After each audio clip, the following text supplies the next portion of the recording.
Hello and welcome to the Hybrid Soul with Kelly Kinkaid, your destination for R&B discovery. Thank you for coming back another week to hear the top 10 R&B songs. My special guest today is West Sydney's own, Australia that is, Lara D. If you're fans of The Voice Australia, we got Lara D here today for the show. We got new music from Truth Hurts, Juan Moore, Elmine, Beyonce, Reggie Becton, and more. Let's get this countdown started with Jermaine Dupri, Nelly, Ashanti, with their new song, This Little Game We Play, right here on Taste. About to hear up Taste. Today, I have 3 words that describes my guest: determination, perseverance, and she's focused, man. Welcome to the show, Lara D. How are you today? I'm good, thank you. How are you?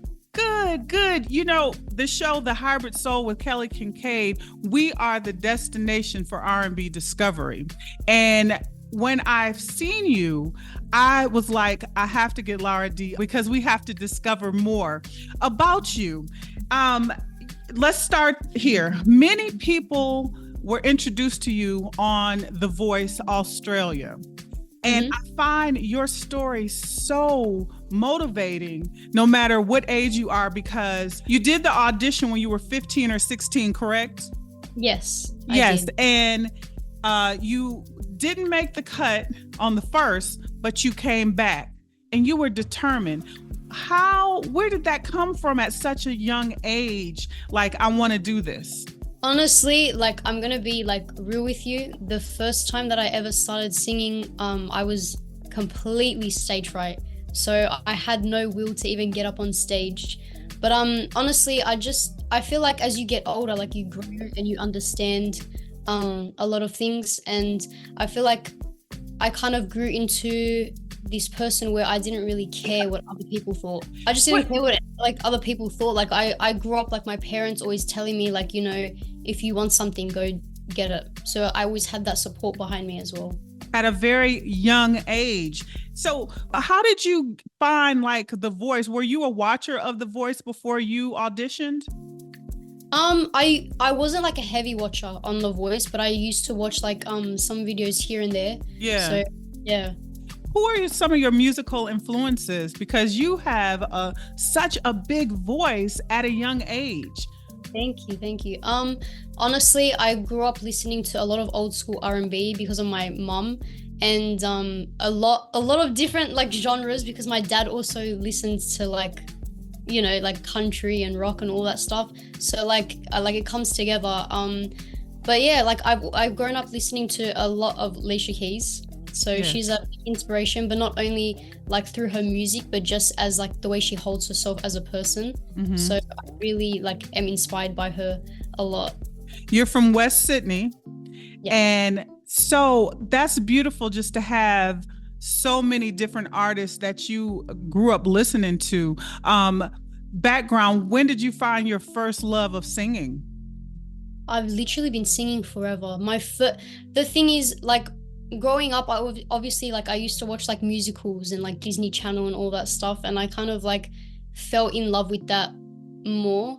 And I've also, like, when I was 8, like, I used to do dancing as well, so it was kind of just like in that realm of like being like in the entertainment world. Yes. Oh, that very cool. Artists from Australia or even Sydney, who are some of your people or some artists that you've looked up to growing up from your country?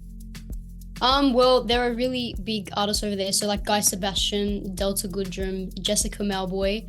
So like obviously on The Voice, Guy Sebastian was one of my coaches. Yes.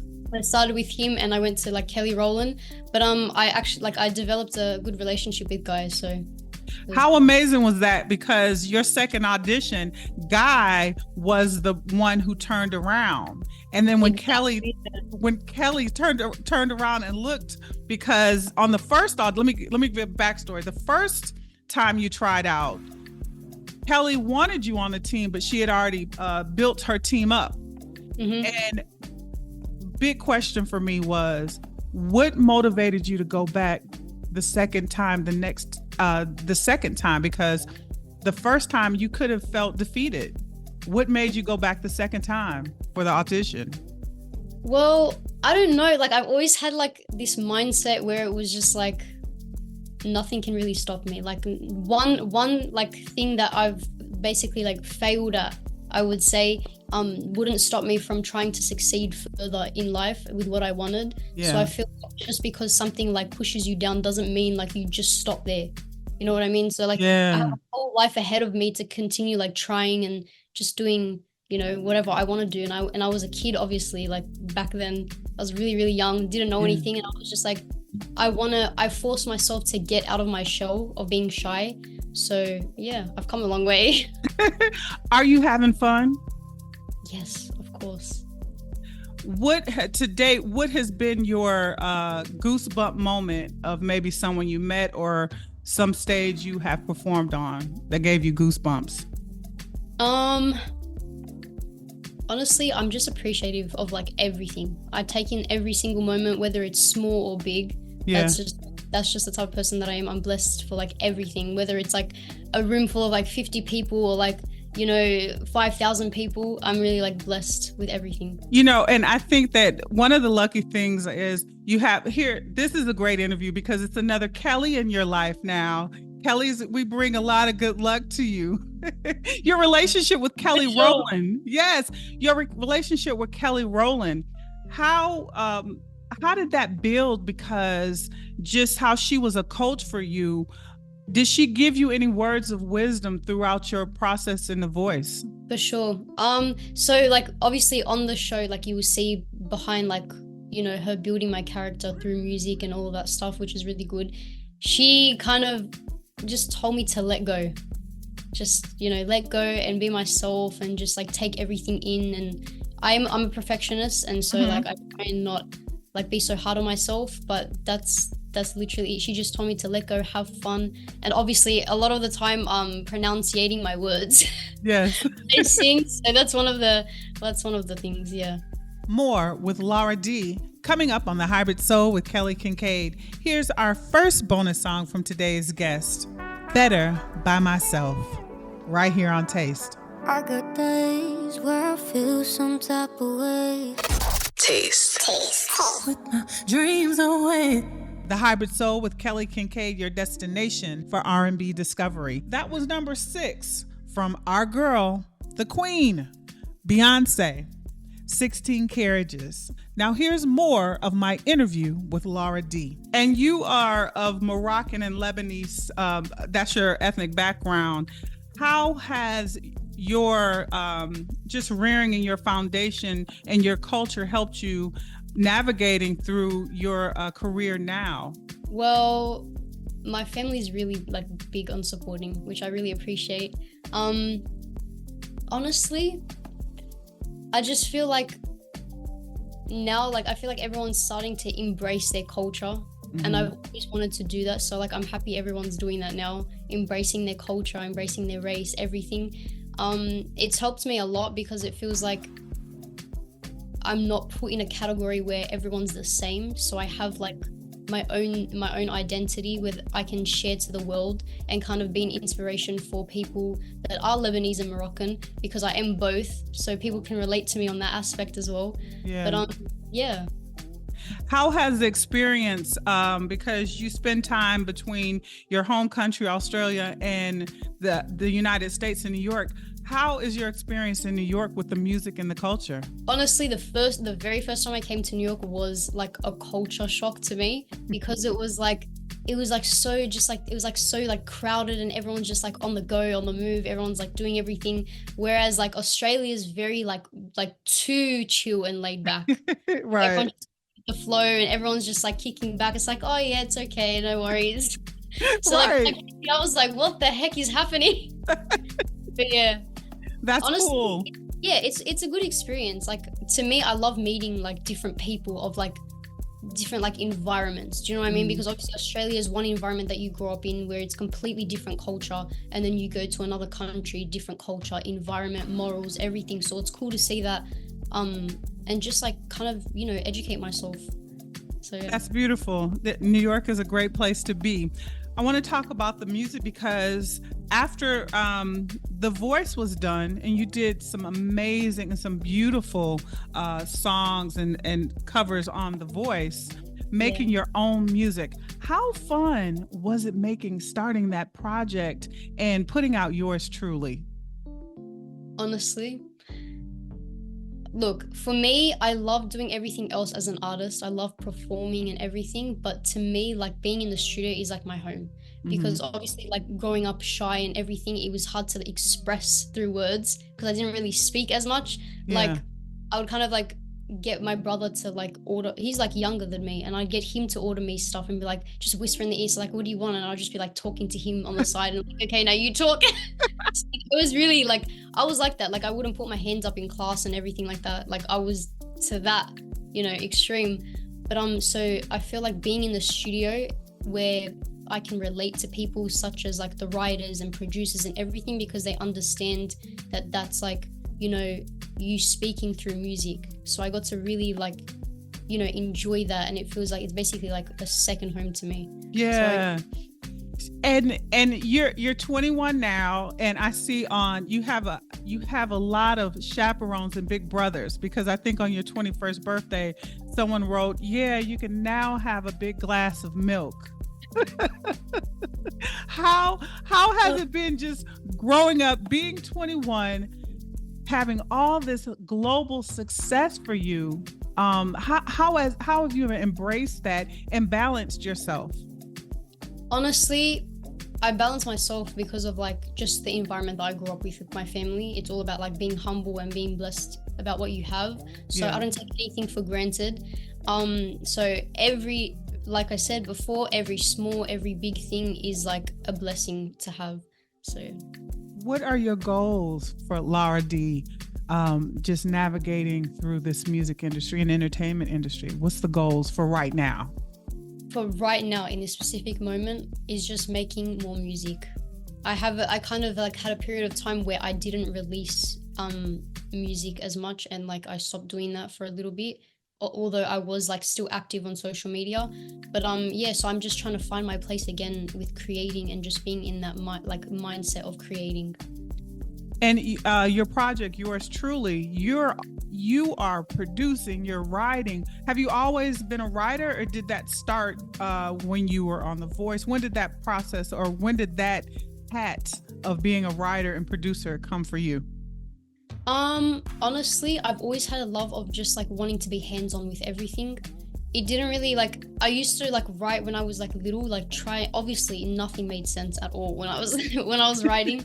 But like I've always just been really good at creative stories. Like one of my favorite subjects in school was English, so I kind of like loved writing, like, and I was like so fascinated by poems and like metaphors and similes, so I like to incorporate that in my writing, so it's more like poetic. I feel like it comes from a place where it's just like it is very poetic and deep, so that's one of my favorite things about writing. And I kind of it took me a while to develop that. Like, it's completely different from writing like 6 pages of like creative writing to like trying to narrow it down and try and put everything and compact it into like one like 3-minute song. So production wise, like I just sit back and watch like what the producer does. Like I love learning a lot from that. I'm not like really like hands-on, like I don't know how to do that, but I do focus a lot on like melody structure as well. So like, if I have like a guitar melody in mind, like I would just like say it to a guitarist, and then they would just like play it, piano, violins, like anything. So more with Lara D coming up on The Hybrid Soul with Kelly Kinkaid. Here's another bonus from R&B legend Keith Sweat, Lay You Down, right here on Taste. I know. Taste. The Hybrid Soul with Kelly Kinkaid. That was number 5 from Truth Hurts. Let me know what you think of that song. R&B Love. Hit me up at Kelly Kinkaid, KELLYKINKAID. Here's more with Lara D. I'm curious to know, being so young in your age-wise, writing, putting yours truly together, and even ATM, your lyrics. I want to talk about one of the songs, Better by Myself. How do you know about that? Honestly, like being an artist and being in the music industry, a lot of like, people in the entertainment world will relate to that. It kind of also can go from like obviously a relationship aspect, but to just like being better by yourself, like as a person, and not necessarily as in like, you don't need anyone around you, but like to kind of appreciate you being by yourself and actually like you being able to be independent and doing things, I'm better by myself. That's basically. I love it. Yeah. I love it.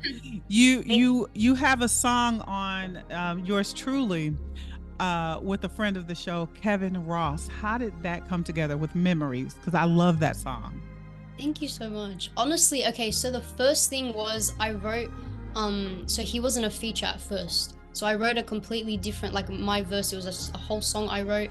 And then I had one of like someone that I used to work with, he has connections with all that stuff, and so like we sent the song over to Kevin and he's just like, yep, I love this and I'm gonna hop on it. And I was like, that's amazing.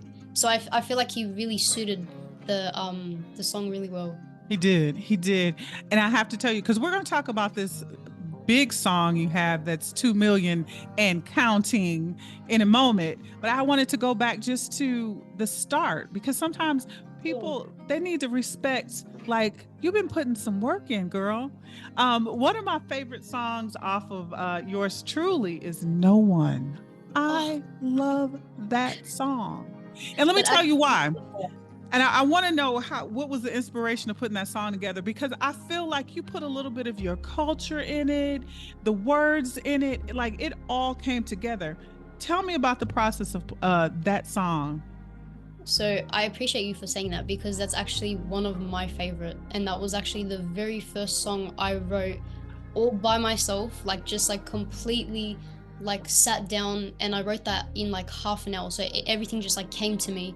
Yeah. And then it was my first song that I wrote. So I was signed to Sony Australia like for 2 years back then, and then I decided to become independent, do my own thing, and like but yeah, so I really wanted to incorporate like Afrobeat, and I was like always listening to like Afrobeats, and I'm just like, we need like in Australia it's very like difficult to kind of bring like genres up to the surface that aren't pop.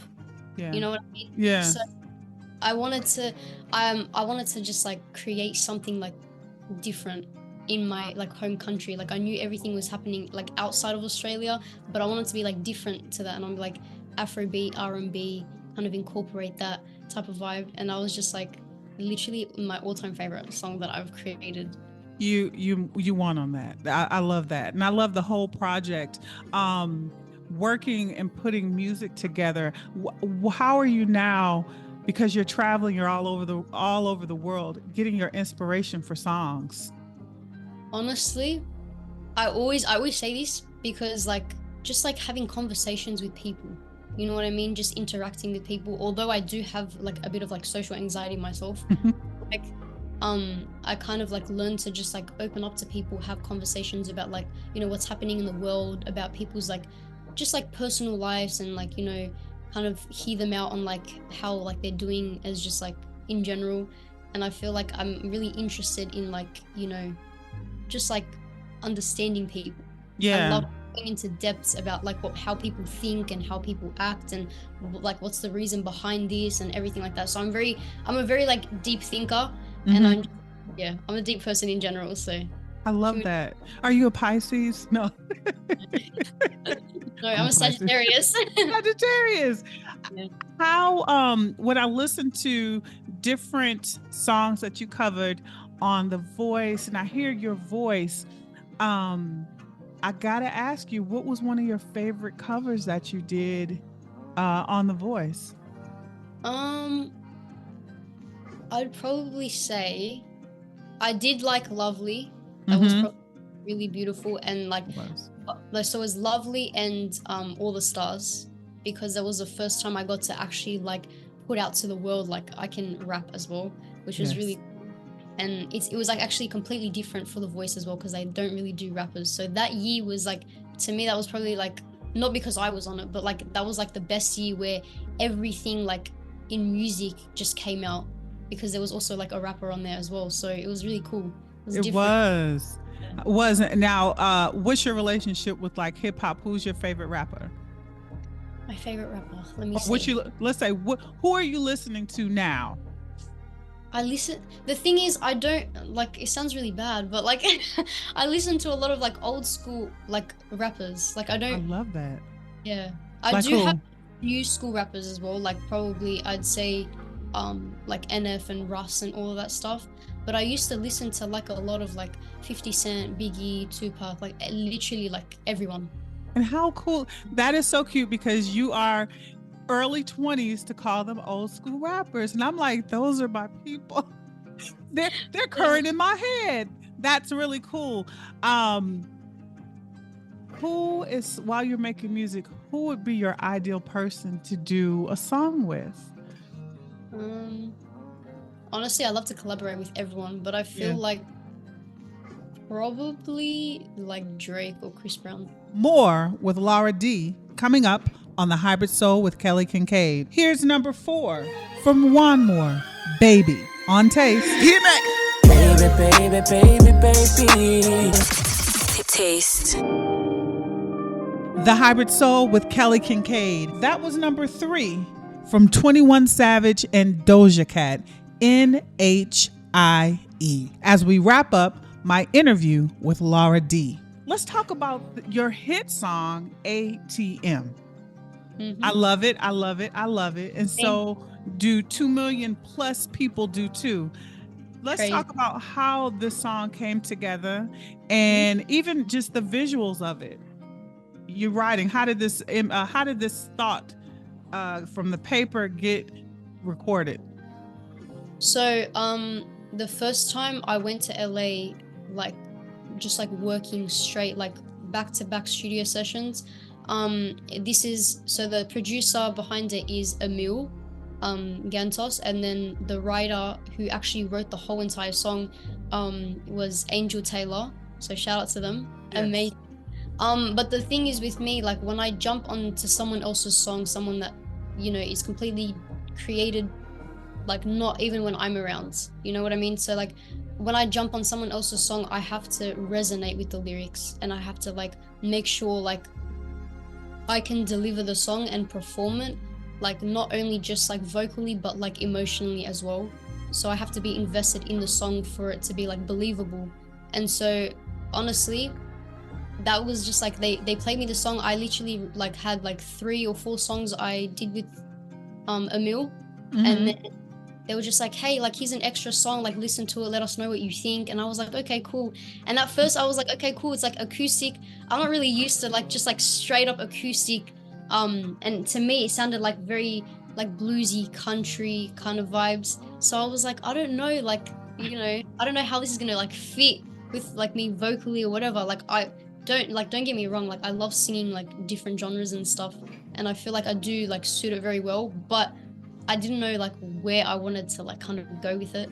But then I was like, you know what, like I feel like this really sits well with me because it like focuses on like my vocal capability. So yeah.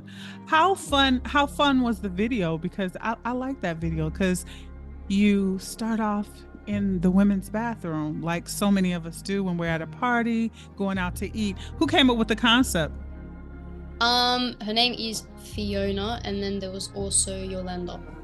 Yes. Yeah. Was this your acting? Well, how did you apply all the training being on screen with the voice to your videos? Because you have a lot of visuals. Was this different? Did it feel familiar and comfortable doing the video? Honestly, because I've been doing music videos since I was probably like 14 years old. So like kind of, you know, grew into that. And I've been like doing photo shoots since I could remember, like from when I was like 5 years old. So I'm kind of like used to like being in front of the camera. And so I feel like, I don't know, I'm like a completely different person when I'm in front of the camera or on stage. I feel like I just like switch differently. Yeah. And then, but yeah, I don't know, I just get like comfortable putting on a performance. So That's I feel fun. like, yeah. Absolutely. When you look at the big music staples that here in the States, is there one event that you're like, I want to be on that stage and sing? Okay, so crazy thing, which is like really funny. I was in New York Fashion Week just like a couple days ago. And the funny thing is, okay, like no one come for me for this, but I didn't know that I was gonna be like going to actually like New York Fashion Week. I thought it was just gonna be some like random fashion show. So I'm like rocking up there. And then also like I'm friends with DJ Scenario as well. So he was DJing there for like literally the whole week. And I'm just sitting there, I'm like, oh, this is pretty cool. I love like, you know, these pieces. And then all of a sudden he's like, hey, like, you know, if I can make it happen, do you want to sing like right now?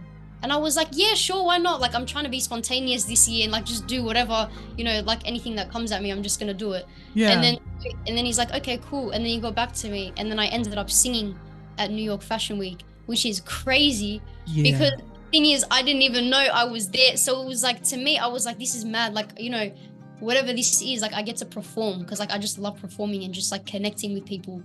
And so when that happened, I sat back and I was like, I can't believe I just did that. And then I looked up at the sign and it said New York Fashion Week. I was like, wait, this is New York Fashion Week? I was like, you're telling me I just went up on stage and just performed at New York Fashion Week? That's crazy. And my mom just like, she started laughing.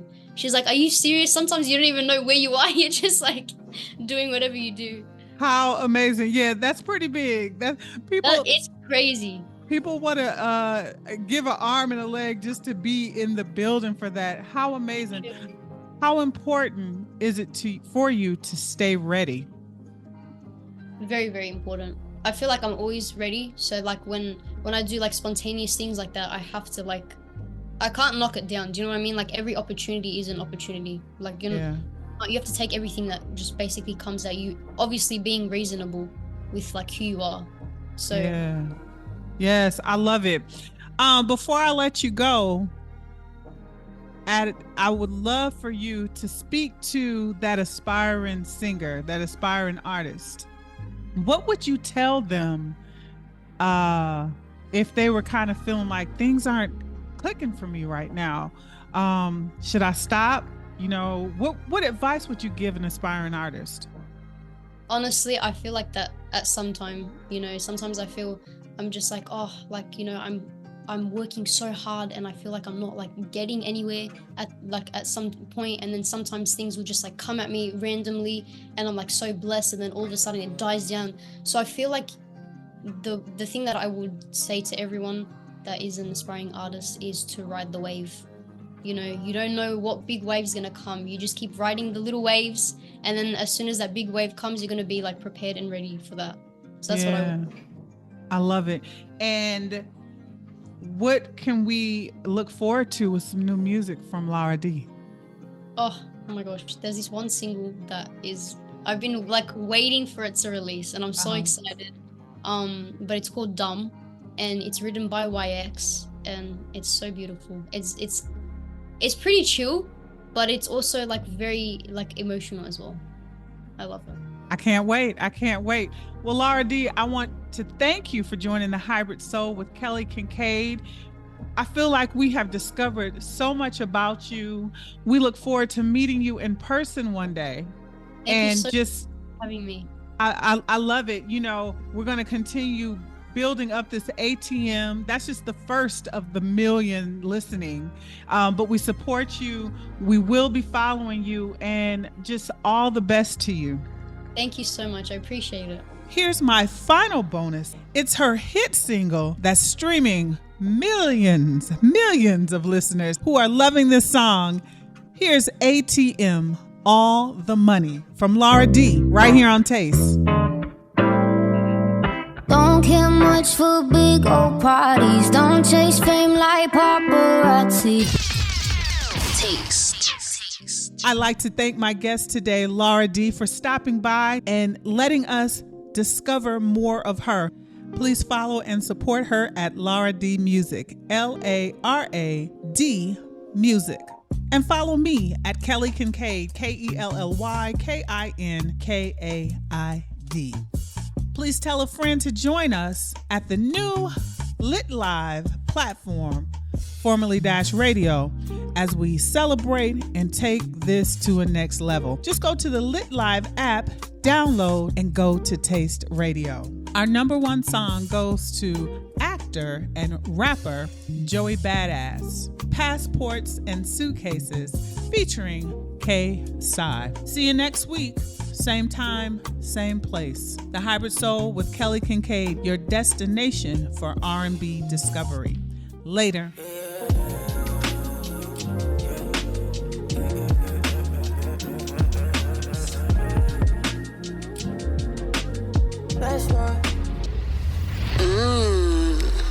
Taste.